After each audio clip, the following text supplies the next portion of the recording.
guys, welcome back to my channel. Today's video, as you can tell, is about Jeffree Star Cosmetics and basically his products. I have the Androgyny eyeshadow palette, 2 Skin Frost highlighters and 3 Velour liquid lipsticks to review for you guys today. I'll be telling you what I think of the shade range, what I think of the prices, the quality and the applications of all these products. I will have demos where I'm applying them as well as swatches, and then I'll be reviewing them for you guys as well. So without further ado, let's get right into it. So as you can see, my eyes are completely bare. I have basically no makeup on other than just foundation, concealer, powder and eyebrows. And so the first thing that we're going to be doing is reviewing the Jeffree Star eyeshadow palette, which looks like this. That's the little box packaging that it comes in. You take it out and you have the eyeshadow palette that looks like this, and it's really pretty cute and pink with like a leathery effect on it. And as you can see, it's also very slim. And you open it up and you have the mirror over here and then all the eyeshadows over here. So what I'm going to do is speed up a demo of me applying some of these eyeshadows to create an eye look, and then on the end of the demo I'll tell you what I think of these eyeshadows. So let's get right into it.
So I'm back from showing you how I achieved this eyeshadow look, and before I tell you my final thoughts about this eyeshadow palette and everything else you need to know about it, there's this one eyeshadow called Safe Word, which Jeffree Star advertised that it is good contour shade for pale skin tones as well. So I am also going to try to do this, and I'll just have you chilling with me while I'm doing this.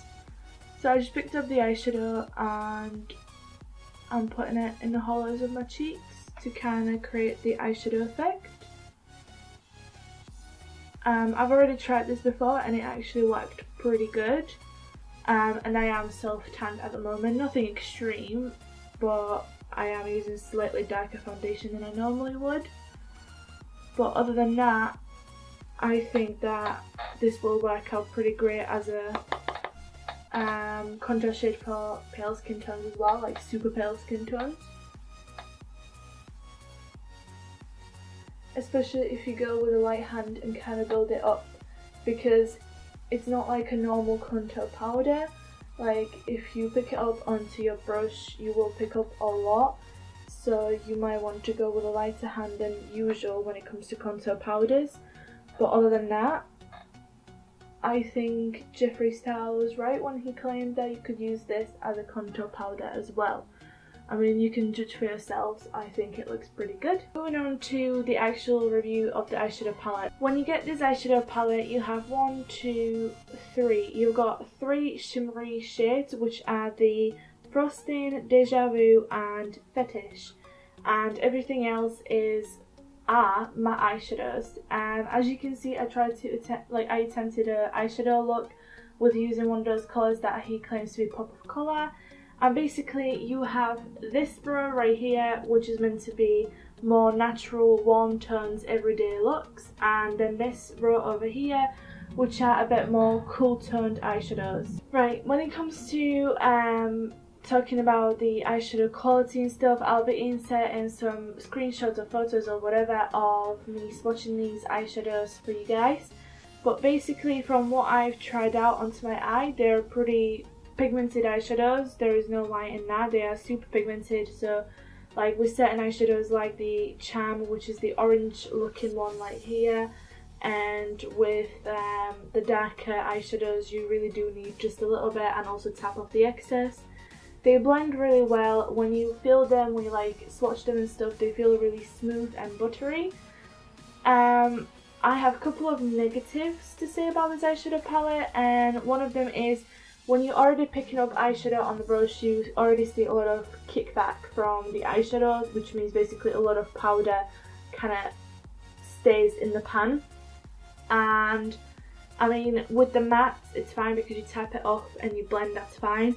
What I've noticed with the shimmery ones, especially with Deja Vu, is when I pick up the eyeshadow, I tap it off and I start putting it into my outer V corner, whatever you want to call it, and there was quite a bit of a fallout on the bottom of my eye, like, you know, under my eyes. So I would recommend either not doing your foundation beforehand or just being a bit more careful. I mean, you can get rid of that fallout with just wiping it with a fluffy brush.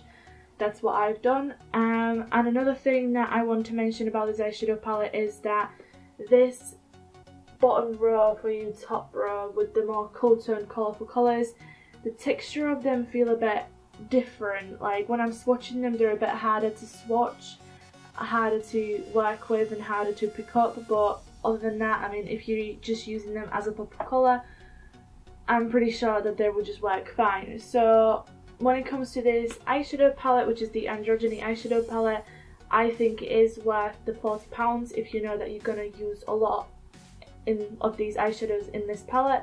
The pans are pretty massive, the pigmentation is great, blendability is easy, and yeah, I don't have anything to say to that. I love all the eyeshadow colours in there. As you can see, I tried to do the whole pop of colour, probably will have to work on that a bit better. And you can also use it as a contour from one of the shades, so I think this eyeshadow is great. Now let's move on to highlighters.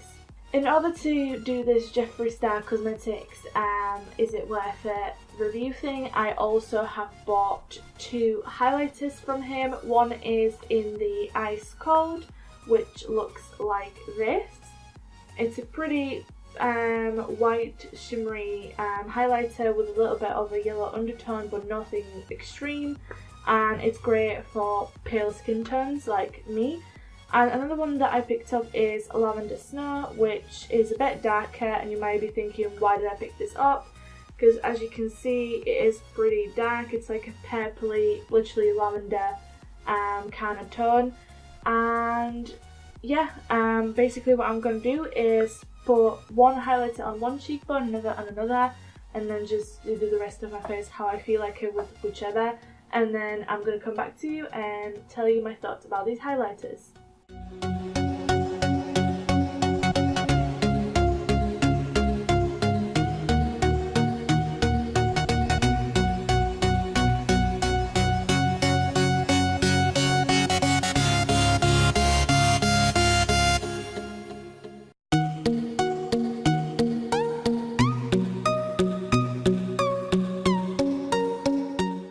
So now that I am back and I have shown you the demo of putting these highlighters on, I can tell you a few things about these highlighters.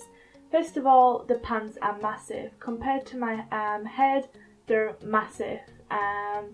They're bigger than any standard highlighter, so if you're not a massive makeup collector or anything, buying one of these will probably last you for a very long time.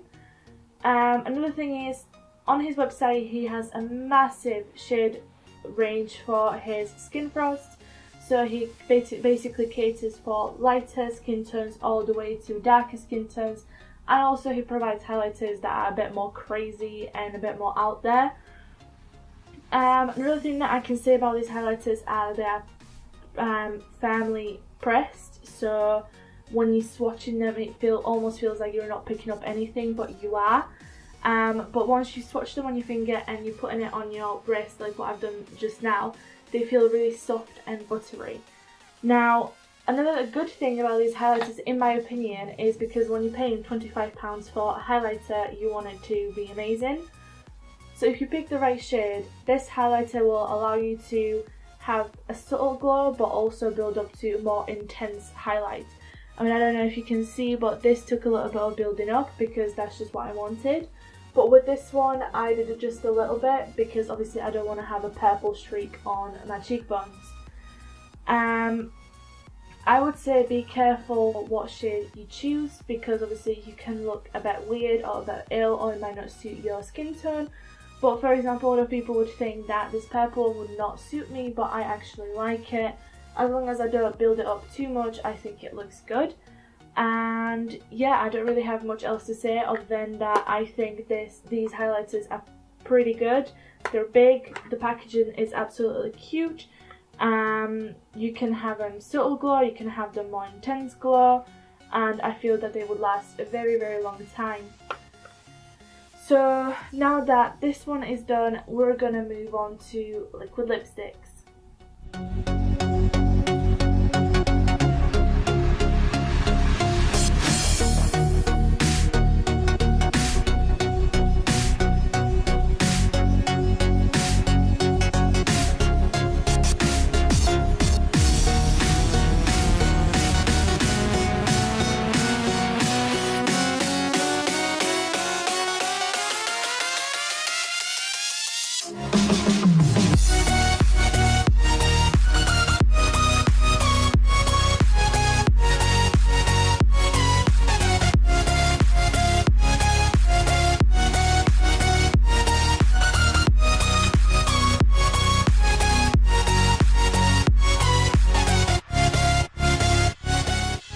And in this last section I realised that the mic was not turned on, which means that I am talking but you cannot hear what I'm saying. So I'm just going to give you a quick voiceover and then we're going to end the video. Basically the liquid lipsticks, the very first shade that I have swatched for you, the pinky milky one, is really patchy and really watery, so I wouldn't recommend going for that one. But all the other shades from Jeffree Star liquid lipsticks are brilliant, they're comfortable wearing, long lasting, and I seriously have no bad thing to say about them. The applicator makes the entire application really easy and foolproof, even though I still managed to, you know, mess it up, but that's with any other liquid lipstick applicators as well. So I hope you enjoyed this video. I hope you found everything helpful or of some use. I do recommend you guys try out Jeffree Star makeup, especially the highlighters, liquid lipsticks, and the eyeshadow palette, especially the androgyny one. And yeah, other than that, if you like me and my personality, please subscribe so you're supporting me and also you stay in touch with my content. I love you very much. Thank you all for reaching over 100 subscribers. It's brilliant and I'm so excited about that. And other than that, I love you very much and I'll talk to you in my next video. Bye!